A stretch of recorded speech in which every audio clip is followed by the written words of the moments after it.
जय माता दी, जय माता दी, जय माता दी। दुर्गा नवरात्रि, दुर्गा सप्तशती का पाठ मैं आज पढ़ने जा रही हूँ। आज दूसरा अध्याय है। ऋषि बोले, प्राचीन काल में देवता तथा दैत्य में पूरे 100 वर्ष युद्ध होता रहा। उस समय दैत्यों का स्वामी महिषासुर एवं देवताओं के इंद्र थे। उस संग्राम में देवताओं की सेना महाबली दैत्यों से हार गई। तब सभी देवताओं ने जीत कर महिषासुर इंद्र बन बैठा। हार खाकर सभी देवता ब्रह्मा जी को अपनी अग्रणी बनाकर वहां गए जहां विष्णु तथा शंकर विराज रहे थे। वहां पर देवताओं ने महिषासुर के सभी उपद्रव एवं अपने पराभव आदि का पूरा वृतांत कर सुनाया। उन्होंने कहा, महिषासुर ने तो सूर्य, अग्नि, पवन, चंद्रमा, यम और वरुण इस प्रकार अन्य सभी देवताओं के अधिकार छीन लिए हैं। स्वयं ही सबक अधिष्ठान बन बैठा है। उसने सभी देवताओं के स्वर्ग से निकाल दिया। महिषासुर महादुत्तात्मा है। देवता पृथ्वी पर मृतकों की भांति विचर रहे हैं। हे प्रभु, अब हम लोग आपकी शरण में आए हैं। उसके वध का कोई उपाय विचार कीजिए। इस प्रकार मधुसूदन तथा महादेव जी ने देवताओं के वचन सुने। क्रोध से भौहें तन गई। तब भगवान विष्णु के मुख से एक महान तेज प्रकट हुआ। उसी प्रकार ब्रह्मा और शंकर के मुख से भी एक तेज प्रकट हुआ। दूसरे इंद्र आदि देवताओं के शरीर में महान तेज प्रकट हो आया। सभी तेज मिलकर एक हो गए। वही तेज पुंज इतना उग्र था जैसे जलता हुआ पहाड़ हो। देवताओं ने देखा कि उसकी ज्वालाएं सभी दिशाओं में फैल रही है।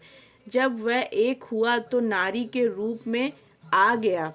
उसके प्रकाश से तीनों लोग भर गए। महादेव जी ने के तेज से उसका मुख प्रकट हुआ। यम के तेज से उसका केस और विष्णु के तेज से उस देवी की भुजाएं प्रकट हुई। चंद्रमा से दोनों स्तन, इंद्र के तेज से उसका कटी प्रदेश, वरुण के तेज से जंघा, उरु स्थल, पृथ्वी के तेज से नितंबों का प्रादुर्भाव हुआ।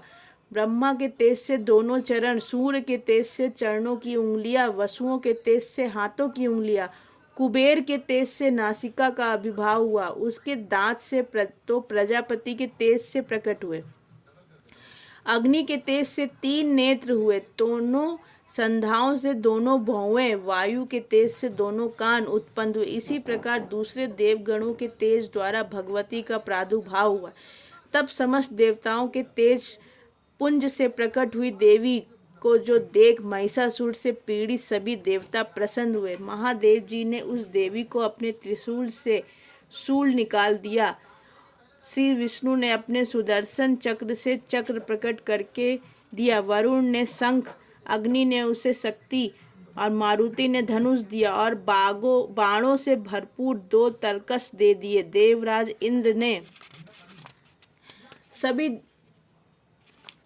अपने ब्रज में व्रज दिया। फिर सहस्त्र नेत्र इंद्र ने एरावती हाथी से घंटा दिया। यमराज ने काल दंड प्रदान किया। सागरपति ने रुद्राक्ष माला अर्पित की। ब्रह्मा ने कमंडल भेद किया। सूर्य ने भगवती के रोमकूपों में अपनी किरणें प्रदान की।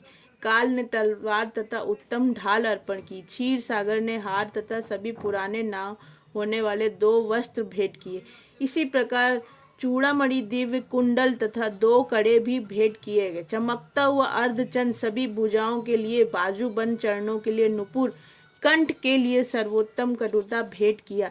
इसी प्रकार सभी उंगलियों के लिए रत्न जटित मुद्रिकाएं प्रदान की। विश्वकर्मा ने निर्मल परशु भेंट किए और अनेक रूपों वाले अस्त्र, अभेद्य कवच, मस्तक तथा गले में धारण करने के योग कभी ना कुम्हालने वाली कमलों की माला दी। जलाधि ने उसे बहुमत सुंदर कमल दिया। हिमांचल ने वाहन के लिए सिंह भी अनेक प्रकार के रत्न भेंट किए। कुबेर ने सुरापुर पात दिया। सभी नागों के स्वामी शेष जी ने महामणियों से सुशोभित नागहार दिया जो शेष जी इस पृथ्वी को धारण किए हुए हैं। इस प्रकार दूसरे देवताओं ने भी भूषण तथा आयुधों के द्वारा देवी जी का सत्कार किया। तब तो भगवती ने अट्टहास करके ऊंचे स्वर से गर्जना की। उसके भयानक नाद से सारा आकाश भर गया। तब देवगण प्रसन्न होकर उस सिंह वाहिनी देवी की जय जयकार करने लगे।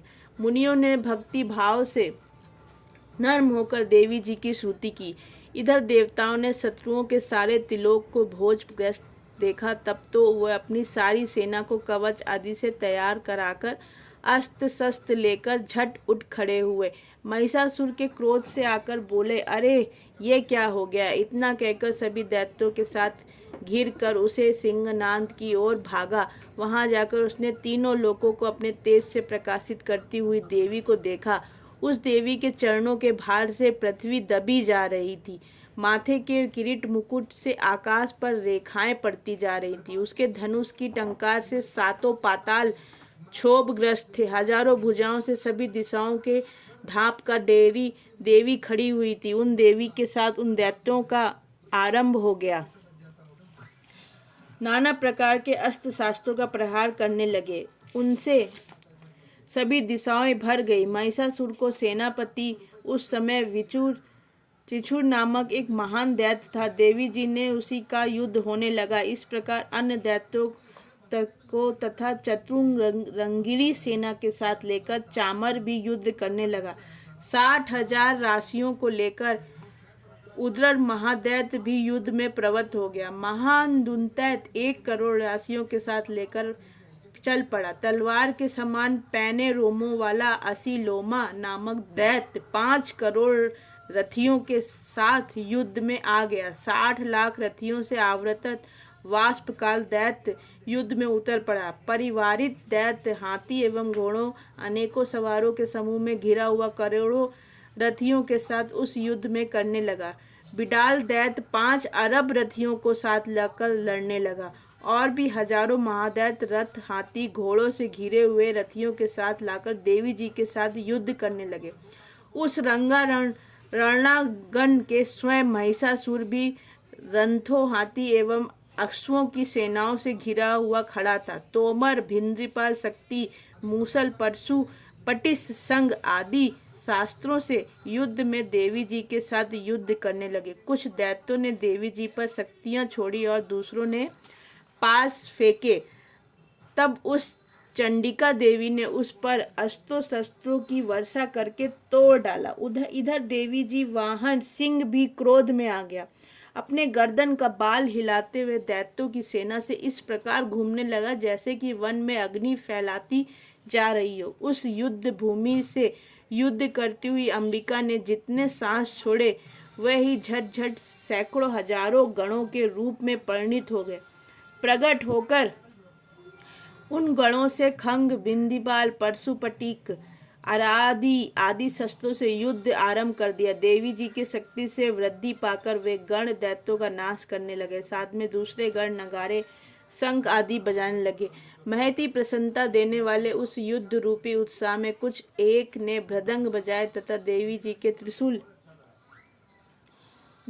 के त्रिशूल गदा शक्तियों का वर्षा से तलवार आदि शास्त्रों के महान असुरों मार डाले। दूसरे कितने एक दैत्य का घंटा के रूप में नाद में मूर्छित करके मार गिराया। बने दैत्यों को पास से बांधकर पृथ्वी में घसीट डाला। कितने तो गदा की चोट से घायल होकर पृथ्वी पर सो गए। मसूलों के प्रहार से कई प्रकार रुधिर बमन करने लगे और कई एक शूल वक्षस्थल फट जाने से पृथ्वी पर गिर गए। कितने एक दैत्य बाणों की वर्षा द्वारा युद्ध भूमि में काट गिराए गए। सेन जैसे बाज पक्षी की भांति आक्रमण करने वाले देव शत्रु दैत्य का प्राण छोड़ने लगे। कितने एक दैत्य भुजाएं कट गई, दैत्यों की ग्रीवी छिन्न भिन्न हो गई। कई दैत्यों ने सिर कट गया, दूसरे मध्य विदीर्ण हो गए, कुछ की जंघाएं कट गईं और पृथ्वी पर गिर गए। कुछ एक दैत्य तो एक भुजा और एक आंख पाव वाले करके 2 टुकड़ों में कर डाला। मार कर गिराए हुए रथी, हाथी, घोड़े, असुर की लाशों को द्वारा जहाँ महायुद्ध हो रहा था वहाँ की पृथ्वी इस प्रकार भर गई, वहाँ आना जाना कठिन हो गया। वहाँ सेना और असुरों के रुधिर की बड़ी बड़ी 2 नदियाँ बहने लगी। जगदम्बा जी ने एक क्षण में ही दैत्यों की सारी सेना को इस प्रकार अग्नि में जला दिया। देवी का वाहन सिंह अपने बालों को छटकाता हुआ बड़ी गर्जना करते हुए दैत्यों के शरीर से मानो प्राण ही चुन रहा हो इस प्रकार घूमने लगा। देवी जी ने उन गणों में माँ असुरों के साथ बड़ा युद्ध किया, जिसने देवता प्रसन्न होकर आकाश में पुष्पों की वर्षा करने लगे। जय माता रानी, जय माता दी। दूसरा अध्याय समाप्तम। इस दूसरे अध्याय में ये बताया गया है कि माँ का आगमन जो हुआ हमारे विष्णु भगवान, महेश, शंकर जी और ब्रह्मा जी की तेज से और सारे देवती देवताओं के तेज से एक रोशनी प्रकट हुई। उस रोशनी से एक स्त्री निकली और उस स्त्री के सारे शरीर के अंग को हर एक भगवान ने अपनी शक्ति द्वारा उसको प्रकाशित किया और उस अंग को बनाया और माता रानी को प्रकट किया, माँ दुर्गा को प्रकट किया, जो कि महिषासुर का वध करने के लिए, क्योंकि महिषासुर बहुत ज़्यादा परेशान कर रहा था देवताओं को, जिसकी वजह से सारे देवता बहुत परेशान हो गए थे। हाहाकार मचने लगा था, बहुत ज़्यादा तांडव कर रखा था महिषासुर ने। तो ये उसका अंत माँ के सिवा और कोई नहीं कर सकता था। तो सभी देवताओं ने अपनी शक्तियों और अपनी जितनी भी उन लोगों के पास जो भी क्षमता थी, जो भी शक्ति थी, उससे देख के माँ का निर्माण किया।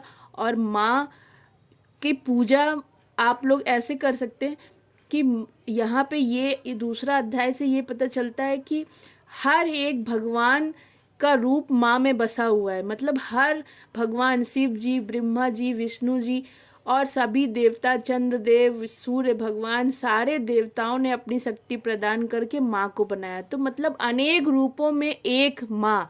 तो अगर आप माँ की पूजा करते हैं तो आप समझ लीजिए सारे भगवानों की पूजा कर रहे हैं, सभी को पूजा कर रहे हैं। तो माँ खुश है तो सब खुश है। तो माता रानी की पूजा हमेशा करते रहिए। तो इसी तरह मेरा दूसरा अध्याय समाप्त होता है। जय माता दी। माता रानी की आप लोग दर्शन कर लीजिए। जय माता रानी, जय माता।